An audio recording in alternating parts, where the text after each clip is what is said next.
प्रिय विद्यार्थियों, आज हम काव्य गुण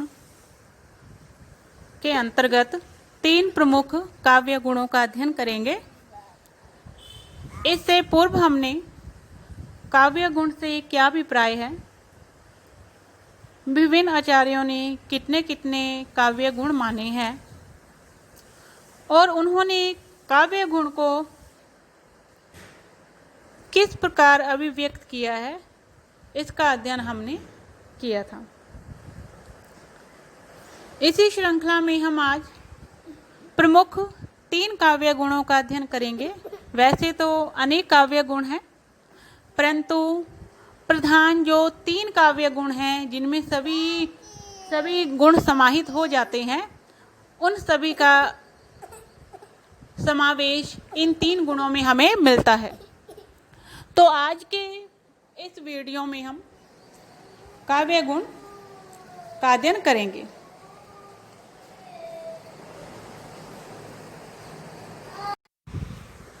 प्रसाद गुण।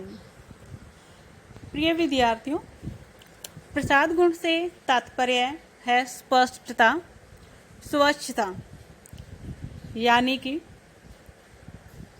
किसी भी काव्य रचना को जब हम पढ़ते हैं और उसको पढ़ते ही उसका अर्थ हम तत्काल ग्रहण कर लेते हैं, तो वह रचना प्रसाद गुण मानी जाती है।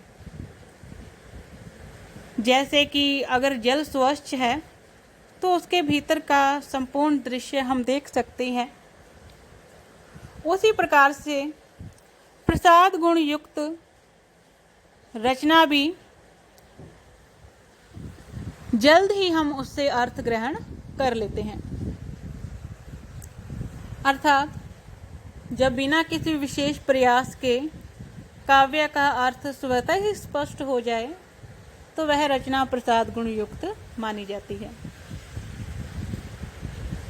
स्वच्छता एवं स्पष्टता प्रसाद गुण की प्रमुख विशेषताएं मानी जाती हैं। इसको उदाहरण के रूप में भी हम समझ सकते हैं। जैसे धुले हुए वस्त्र में जल सहजता से व्याप्त हो जाता है, या सूखी लकड़ी जो अग्नि को तत्काल ग्रहण कर लेती है या उसको फैला भी देती है। इसी प्रकार से प्रसाद गुण है जो श्रोता या सहृदय के मन में अर्थ को तत्काल स्पष्ट कर देता है। प्रसाद गुण चित्त को व्याप्त एवं प्रसन्न करने वाला होता है। यह समस्त रचनाओं और रसों में रहता है। इसमें आए शब्द सुनते ही अर्थ के द्योतक होते हैं। प्रिय विद्यार्थियों, यह एक महत्वपूर्ण बिंदु है कि प्रसाद गुण अधिकतर या कह सकते हैं समस्त रचनाओं में और रसों में व्याप्त रहता है। आचार्य भिखारीदास ने प्रसाद गुण का लक्षण स्पष्ट किया है। मन रोचक अक्षर परे, सोहे शिथिल शरीर, गुण प्रसाद जल शुक्ति ज्यों, प्रगट अर्थ गंभीर। प्रसाद गुण के उदाहरण भी इसमें दिए हैं मैंने। जैसा कि प्रथम उदाहरण, अगर हम इसको ध्यान से देखें तो इसको पढ़ते ही हमारे मन में अर्थ ग्रहण हो जाता है। हे प्रभु आनंद दाता, ज्ञान हमको दीजिए, शीघ्र सारे दुर्गुणों को दूर हमसे कीजिए। यानी कि कोई व्यक्ति है जो ईश्वर से प्रार्थना कर रहा है कि हमारे भीतर ज्ञान का प्रकाश कीजिए और अज्ञान को दूर कीजिए, हमारे समस्त दुर्गुणों को नष्ट कर दीजिए, हमें अपनी शरण में लीजिए और हम सदाचारी बने, धर्म रक्षक बने, व्रतधारी बने, ऐसा हमें ज्ञान आशीर्वाद दें। इसी प्रकार से दूसरा उदाहरण देखिए। जाकी रही भावना जैसी, प्रभु मूर्ति देखी तिन तैसी। अर्थात जिस व्यक्ति की जैसी विचारधारा होती है, वह उसी विचारधारा के अनुसार प्रभु का रूप अपने मन में स्थिर करता है।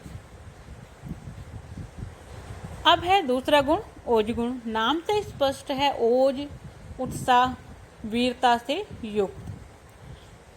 ऐसी काव्य रचना जिसको पढ़ने से चित्त में जोश, वीरता, उल्लास आदि की भावना उत्पन्न हो जाती है, वह ओज गुण युक्त काव्य रचना मानी जाती है।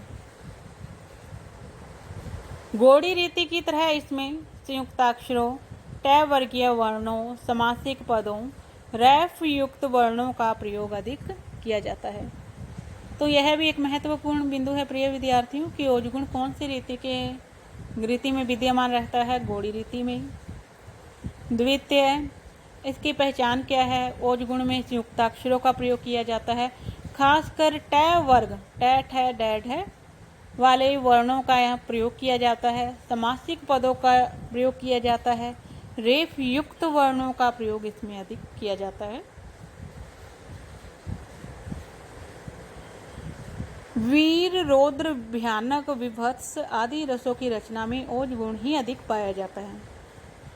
तो प्रिय विद्यार्थियों, आपको यह भी मन में अपने ध्यान रखना है यह बात कि जब भी हम कोई काव्य रचना पढ़े, अगर हमें लग रहा है कि इसमें वीर, रौद्र, भयानक या विभत्स रस आ रही है, तो वहाँ पर आप यह पहचान कर सकते हैं कि इसमें कौन सा गुण है, ओज गुण विद्यमान है।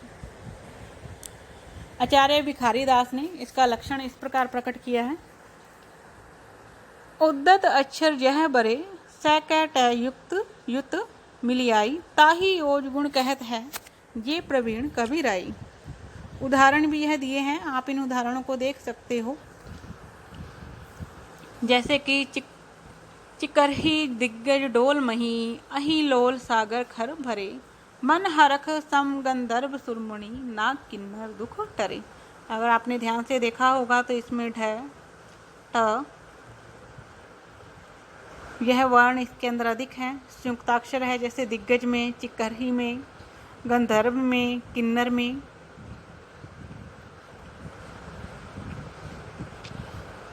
इसी प्रकार से आगे वाला देखिए उदाहरण, जय चमुंड, जय चंड मुंड, भंड सुर खंडिनी, जय सुरक्त, जय रक्त बीज, बिडाल बिहंडनी। यह द्वितीय उदाहरण है जो कि संयुक्ताक्षरों से, टैढ़ वर्ण से युक्त है, समासिक पदावली का प्रयोग किया गया है। अगला गुण है माधुर्य गुण। नाम से ही स्पष्ट होता है इस गुण के कि जहाँ मधुरता का संचार किया जाए, हृदय को आनंद उल्लास से द्रवित करने वाली कोमल कांत पदावली से युक्त रचना माधुर्य गुण संपन्न होती है। अर्थात ऐसी काव्य रचना जिसको पढ़कर चित्त में श्रृंगार, करुणा या शांति के भाव उत्पन्न होते हैं, वह माधुर्य गुण युक्त रचना मानी जाती है। और यह जो गुण है, माधुर्य गुण है, वह कौन सी रीति के अंतर्गत विद्यमान रहता है? वैदर्भी रीति के में विद्यमान रहता है।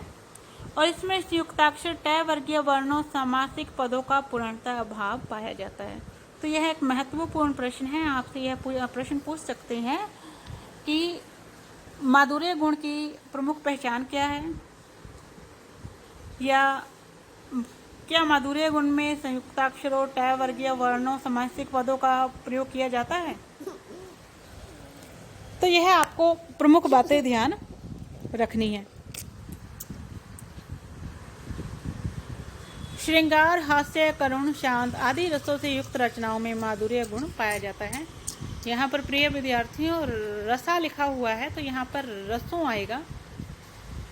थोड़ा सा टाइपिंग में थोड़ी मिस्टेक हो गई है, तो आप ये ध्यान रखना कि श्रृंगार, हास्य, करुण, शांत आदि रसों से युक्त रचनाओं में माधुर्य गुण पाया जाता है, जबकि वीर, भयानक, रौद्र, विभत्स रसों में कौन सा गुण पाया जाता है?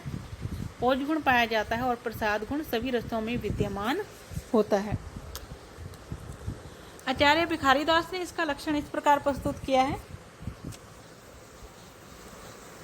अनुस्वार और वर्ग युक्त सवे वर्ण अटय वर्ग, अक्षर जामे मृदुर परे, सो माधुर्य निसर्ग। इसके उदाहरण हम देख सकते हैं। अमी हलाहल मद भरे, श्वेत श्याम रत्नार, जिया मरत जुकी जुकी परत जे चितवत एक बार। तो इस उदाहरण को देखते ही हमें पता चल रहा है कि यह श्रृंगार रस से युक्त रचना है, और जहाँ पर श्रृंगार रस हो, हास्य हो, करुण हो और शांत रस हो, वहाँ पर माधुर्य गुण पाया जाता है। इसी प्रकार से आप अगला उदाहरण देखिए। बतरस लालच लाल की मुरली धरी लुकाए, सोंग करे बोहनी हंसे देन कहीं नट जाए। माधुर्य भाव का संचार इस उदाहरण के अंतर्गत हमें मिलता है। श्रृंगार रस की से युक्त यह पंक्ति है। इस प्रकार से हमने 3 महत्वपूर्ण गुणों का अध्ययन किया: प्रसाद गुण, ओज गुण और माधुर्य गुण।